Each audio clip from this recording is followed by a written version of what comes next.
জামাত আমির doctor Shafiqur রহমানকে নিয়ে doctor Mohammad ইউনূসের সচিব শফিকুল আলমের লেখা নিয়ে এখন রাজনীতির মাঠে চলছে পর্যালোচনা। শফিকুল আলম এমনভাবেই লিখেছেন ডাক্তার শফিকুর রহমান সম্পর্কে যে উনি এক মহান রাজনীতিবিদ।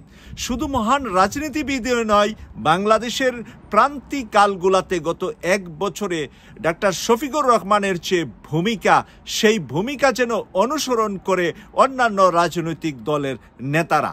পাশাপাশি শফিকুল আলম লিখেছে জামাত যে একটি সুশৃঙ্খল রাজনৈতিক দল, সেই সুশৃঙ্খল রাজনৈতিক দল থেকে অন্যান্য রাজনৈতিক দলগুলোও শিক্ষা নিতে পারে। এতে করে খেপে গিয়েছেন অনেক বিশ্লেষকরা যারা নাকি জামাত পছন্দ করেন না।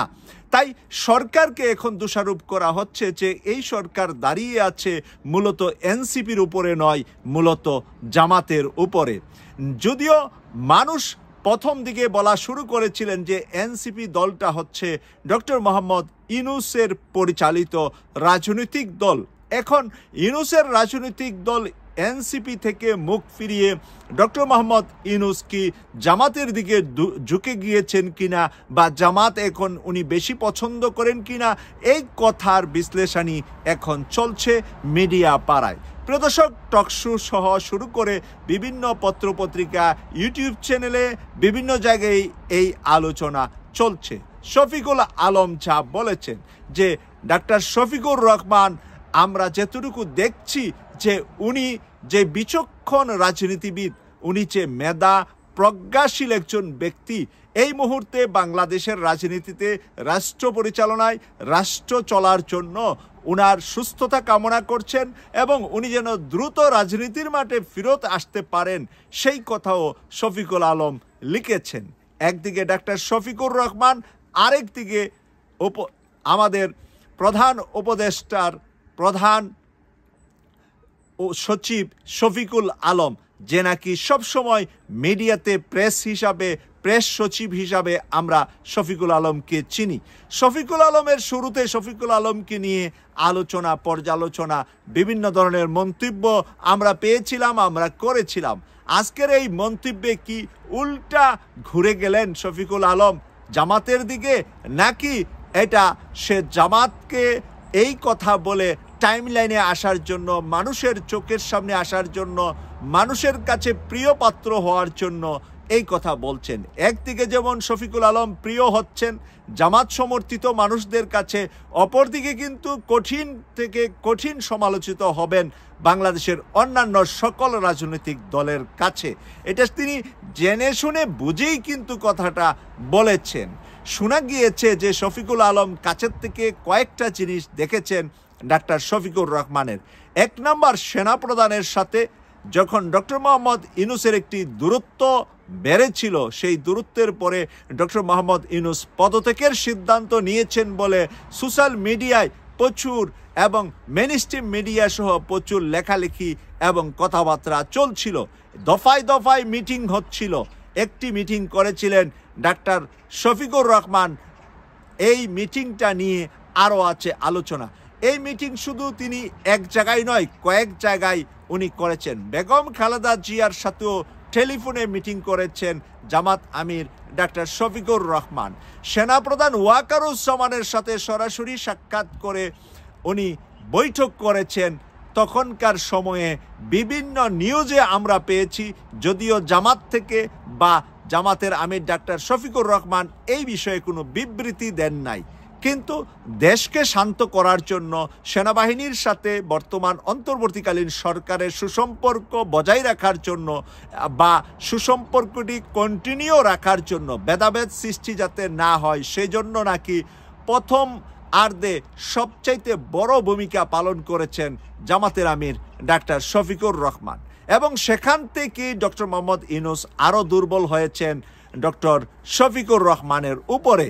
উনি মনে করছেন ওনাকে ছায়া দিয়ে টিকিয়ে রেখেছেন জামাত আমির ডাক্তার শফিকুর রহমান।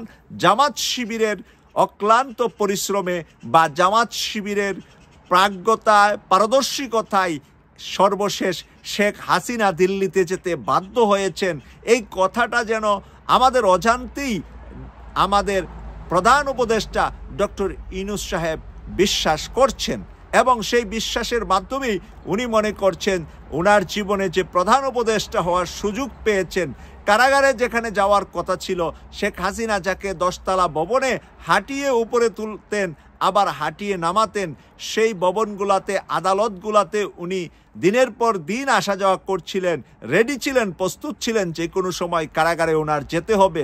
আর সেই জায়গা থেকে উনি বাংলাদেশের সর্বোচ্চ সম্মান এবং যে ওনাকে কারাগারে নিতে চেয়েছে সে হচ্ছে সর্বোচ্চ অসম্মানের অধিকারী, সেই নিকৃষ্ট শেখ হাসিনাকে দিল্লিতে পাঠিয়ে আর উনি প্যারিস থেকে এসে বাংলাদেশে যে প্রধান উপদেষ্টা হয়েছেন তার কৃতিত্বের সবটুকুই বোঝা যাচ্ছে যে ডক্টর শফিকুর রহমানকে দিতে যাচ্ছে ডক্টর মোহাম্মদ ইউনূস। প্রিয় দর্শক, আমরা ডক্টর মোহাম্মদ ইউনূস এখন ইউনাইটেড হাসপাতালে, ওনার গতকাল ওপেন হার্ট সার্জারি হয়েছে। দেশব্যাপী ওনার জন্য দোয়া, আন্তরিকতা, ভালোবাসা, সরকারের পক্ষ থেকে খোঁজখবর নেওয়া থেকে শুরু করে সকল রাজনীতিবিদরাই ওনার খোঁজখবর নিচ্ছেন। বেগম খালেদা জিয়া ওনার খোঁজখবর নিয়েছেন। আজকে তারেক রহমান সাহেবের পক্ষ থেকে শহীদুদ্দিন চৌধুরী এবং সুহেল ভাই দুইজন কেন্দ্রীয় অ্যাসিস্ট্যান্ট সেক্রেটারি বিএনপি থেকে গিয়ে হাসপাতালে ওনার খোঁজখবর নেন। সেখানে এহসানুল মাহবুব জুবায়ের জামাতের অ্যাসিস্ট্যান্ট সেক্রেটারি এবং কেন্দ্রীয় মজলিসের শুরার সদস্য সিলেট মহানগরের আমির জনাব ফখরুল ইসলাম দুইজন তাদেরকে স্বাগত জানা। আমরা এই 4 জনের ছবি কিছুক্ষণ আগে বিভিন্ন মিডিয়াতে প্রচার হয়েছে এবং জনাব তারেক রহমানের নাম লেখা ফুলের তোড়াটিও আমরা দেখতে পেয়েছি। তাহলে জনাব তারেক রহমানও ডাক্তার শফিকুর রহমানকে সম্মান করেন, ভালোবাসেন বা ভালোবাসার এই কথা মানুষের সামনে উনি সরাসরি প্রকাশ আজকে করেছেন। এর আগেও আমরা দেখেছি লন্ডনে ডাক্তার শফিকুর রহমান, ডাক্তার সৈয়দ আবদুল্লাহ মোহাম্মদ তাহের, জনাব তারেক রহমান এবং বেগম খালেদা জিয়ার একটি উচ্চ গোপনীয়তার সাথে বৈঠক হয়েছিল।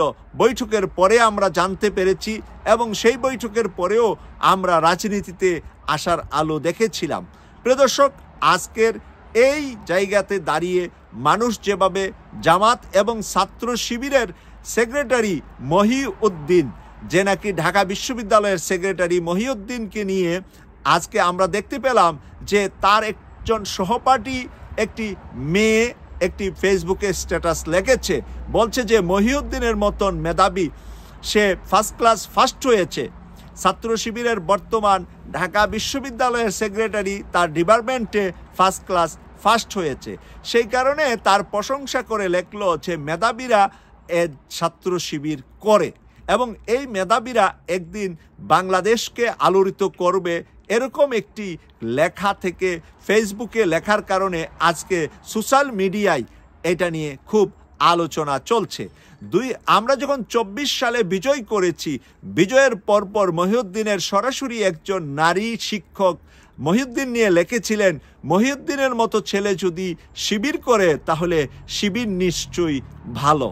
আপনাদের কথাটা মনে আছে যে 1 বছর আনুমানিক আগে শেখ হাসিনা চলে যাওয়ার পরে এমন একটি কথা মহিউদ্দিনের শিক্ষক, ডিপার্টমেন্টের একজন নারী শিক্ষক এবং যেই দুইজন নারী, গতকাল যেই মেয়েটি তার ক্লাসমেট, তারা দুইজনের ভিতরে কোনো শিবির জামাতের চিহ্ন বা পরিচয় কিন্তু নাই। তাদের পোশাক আশাক চলাফেরা অত্যাধুনিক, যেটা ছাত্রলীগ অথবা ছাত্র দলের সাথে যায়।